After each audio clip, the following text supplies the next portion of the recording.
Shalom bagi kita semua, sungguh besar kasih karunia Tuhan kepada kita semua hingga pada saat ini kita masih dapat merasakan pertolongan yang daripada Tuhan tercurah di dalam hidup kita.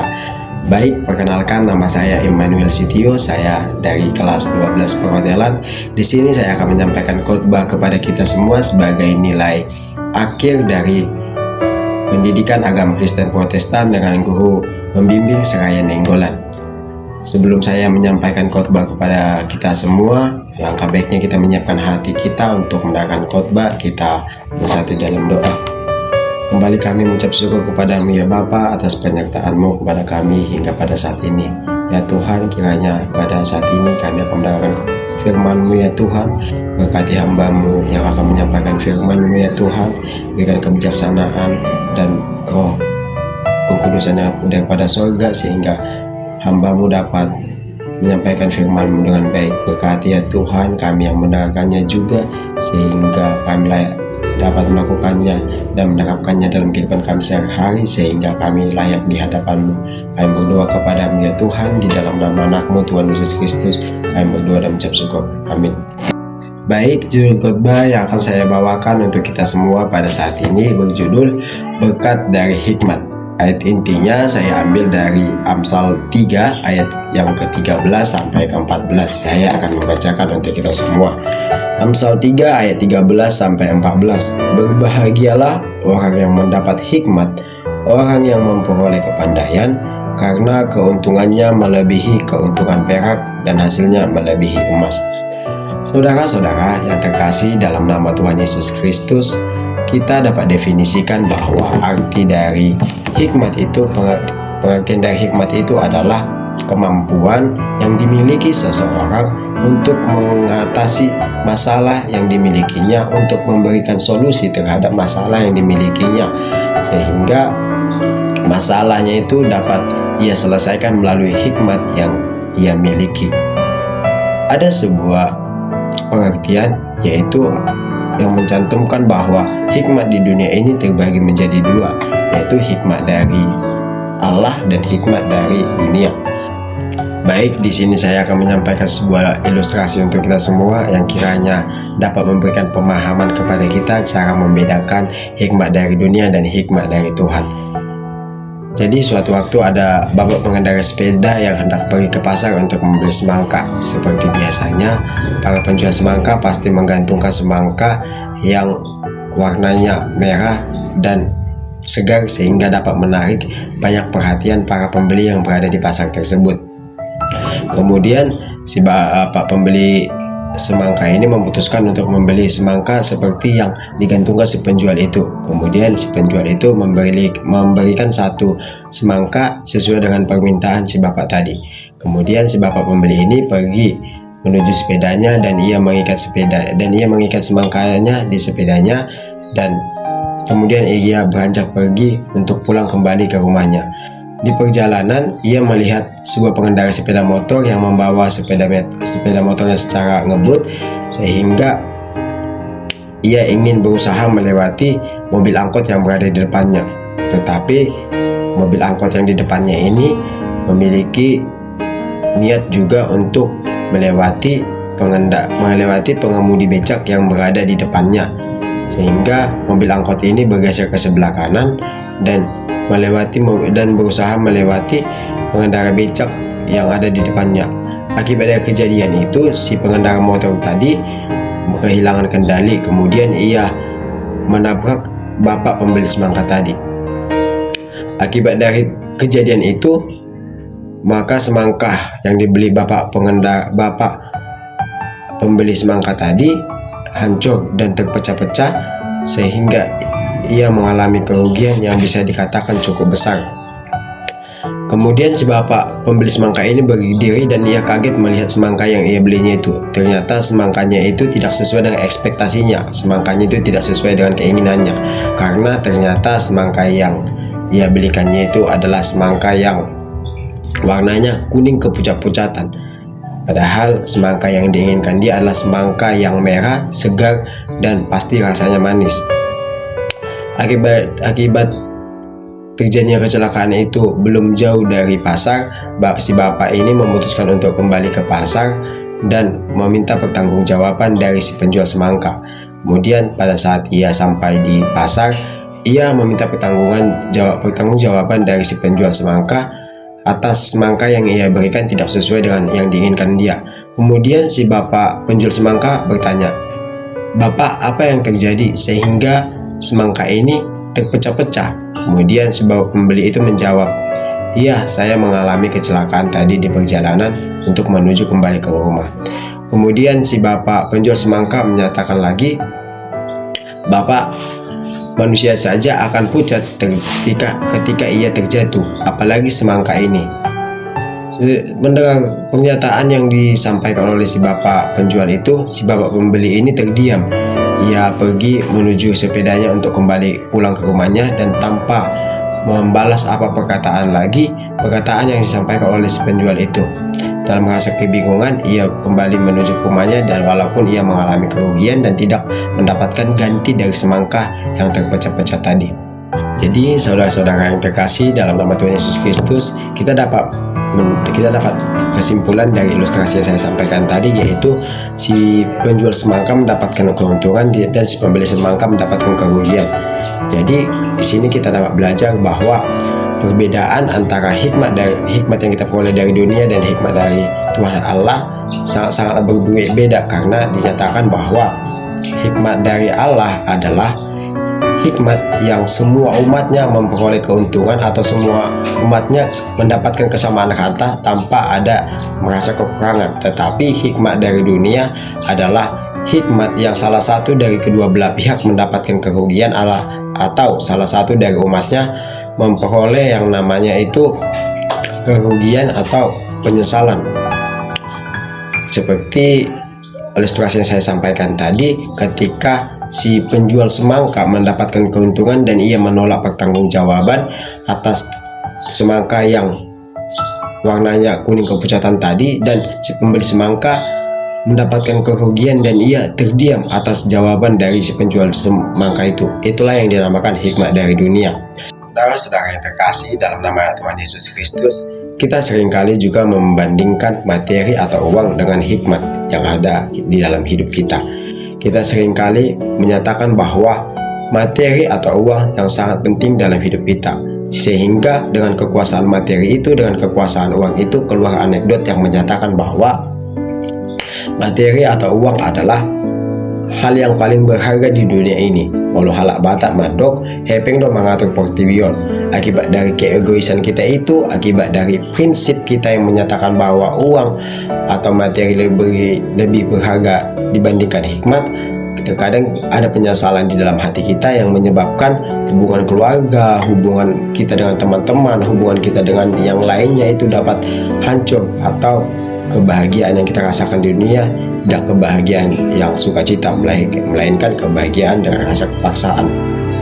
Di sini saya akan menyampaikan sebuah ilustrasi yang akan memberikan pemahaman kepada kita bagaimana sih pengaruhnya ketika kita lebih mementingkan materi dibandingkan hikmat yang kita peroleh dari dunia ini.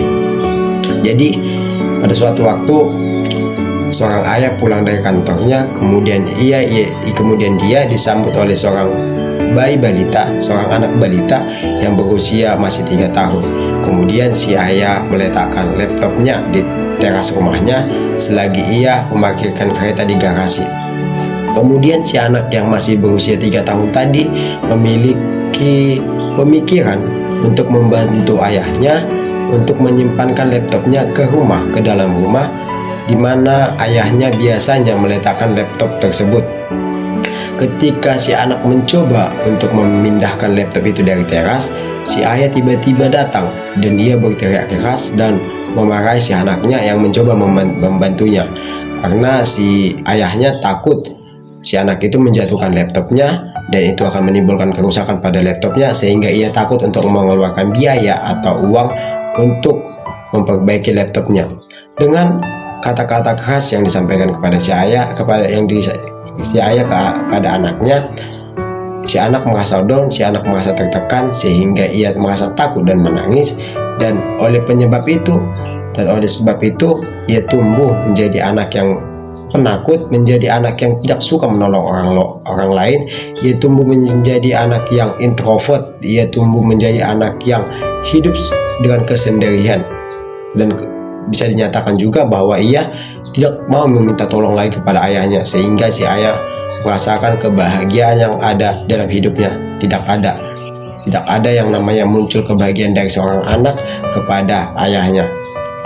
Saudara-saudara yang terkasih dalam nama Tuhan Yesus Kristus, dari ilustrasi yang saya sampaikan itu bisa kita simpulkan bahwa ketika kita lebih mementingkan materi dalam hidup kita, ketika kita lebih mementingkan uang di dalam hidup kita daripada hikmah, daripada kebahagiaan yang bisa dikatakan baik, maka hasilnya atau ujungnya kita akan memperoleh yang namanya kedukacitaan, bisa dikatakan kedukacitaan, bisa dikatakan kesengsaraan di dalam hidup kita. Karena seperti ilustrasi tadi, ketika si ayah hanya takut akan terjadi kerusakan pada laptopnya, padahal hal itu belum tentu terjadi, si anak merasa takut sehingga kebahagiaan di keluarganya tidak ada, dan si anak selalu tertutup, dan si anak selalu tidak berbicara dan tidak mau berbicara kepada ayahnya. Saudara-saudara yang terkasih dalam nama Tuhan Yesus Kristus, Tuhan itu adalah firman bagi kita. Tuhan itu adalah hikmat bagi kita. Jadi ketika kita berhikmat, artinya Tuhan Yesus mencurahkan pertolongannya kepada kita, sehingga kita dapat hidup dengan kedamaian dan hidup sesuai dengan pimpinan Tuhan Yesus Kristus. Saudara-saudaraku yang terkasih dalam nama Tuhan Yesus Kristus, di sini saya akan membahas tentang berkat hikmat yang akan kita peroleh ketika kita hidup berserah kepada Tuhan. Sebelum kita membahas berkat hikmat yang akan kita peroleh dalam hidup kita ketika kita hidup sesuai dengan ajaran firman Tuhan, mari kita bahas dulu apa sih itu sebenarnya berkat hikmat. Jadi di sini dikatakan bahwa berkat hikmat adalah kemampuan yang kita miliki untuk hidup sesuai dengan ajaran firman Tuhan, untuk hidup sesuai dengan perintah Tuhan, dan hidup untuk menetapkan firman-firman Tuhan. Jadi dapat diartikan bahwa ketika kita ingin diberkati, ketika kita ingin mendapat berkat, kita harus hidup sesuai dengan ajaran firman Tuhan. Di sini ada disampaikan 4 hal atau 4 poin yang akan menjadi bagian hidup kita ketika kita hidup sesuai dengan berkat, ketika kita hidup sesuai dengan ajaran firman Tuhan. Poin yang pertama seperti yang tertulis di dalam Amsal ketiga ayat 13, saya akan bacakan kepada kita semua. Amsal 3 ayat 13a, berbahagialah orang yang mendapat hikmat. Saudara-saudaraku yang terkasih dalam Tuhan Yesus Kristus, di poin pertama ini dijelaskan bahwa berbahagialah orang yang mendapat hikmat. Ketika kita berserah kepada Tuhan, ketika kita hidup, kita hanya kita persembahkan kepada Tuhan, ketika kita hanya meminta kepada Tuhan, maka percayalah kebahagiaan akan dicurahkan ke dalam hidup kita. Ketika kita hidup sesuai dengan ajaran-ajaran firman Tuhan, ketika kita hidup sesuai dengan mempelajari karakter dari Tuhan Yesus yang ingin selalu berbagi, ingin selalu mendukung satu sama lain, maka percayalah kebahagiaan akan menjadi bagian dari dalam hidup kita.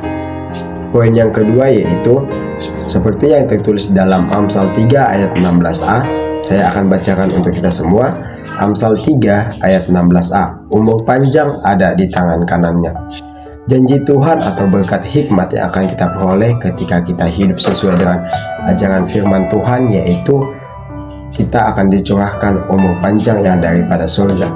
Ketika kita hidup sesuai dengan ajaran firman Tuhan, ketika kita hidup untuk berserah kepada Tuhan, maka saudara-saudaraku percayalah bahwa umur panjang akan menjadi bagian dari hidup kita, maka umur panjang akan menjadi curahan di dalam hidup kita.